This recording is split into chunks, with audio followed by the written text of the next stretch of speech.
Tiniyak ng pamahalaan ang patuloy na pag-agapay sa mga Pilipino sa gitna ng epekto ng krisis sa Middle East. Sa katunayan, nakatakda ng magbigay ng ayuda ang pamahalaan sa low-income families. Si Clazel Pardilla sa sentro ng balita. Tiniyak ng Department of Budget and Management na may sapat na pondo ang pamahalaan sa pagpapatupad ng mga uplift program hanggang Desyembre ngayong taon. Siniguro yan ang DBM sa ikapitong uplift meeting na pinangunahan ni Pangulong Ferdinand R. Marcos Jr. Nais si Pangulong Marcos na epektibong napatutupad ang Unified Package for Livelihoods, Industry, Food and Transport o uplift program na layong bawasan ang matinding epekto ng krisis sa Middle East sa sektor ng enerhiya, transportasyon at pagkain. Mula Hunyo hanggang Disyembre, pagugulungin ang Recalibrated Transport Support Package. Suporta ito sa mga pampublikong sasakyan sa pamamagitan ng pagbibigay ng karagdagang kita sa mga tsuper at operator sa bawat kilometrong biyahe. Papalo na sa higit 16,000 PUV ang nabenepisyohan ng SCP. Higit 2 milyong commuter naman ang nakinabang sa 20% diskwento sa pasahe na kalakip ng programa.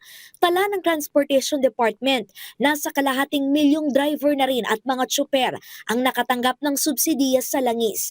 Patuloy din ang pagtulong sa mga Pinoy sa labas ng bansa.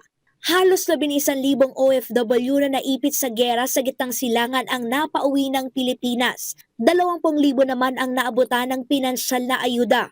Batay sa uplift meeting, magsasagawa na rin ang distribusyon ng tulong sa mga mahirap at low-income families.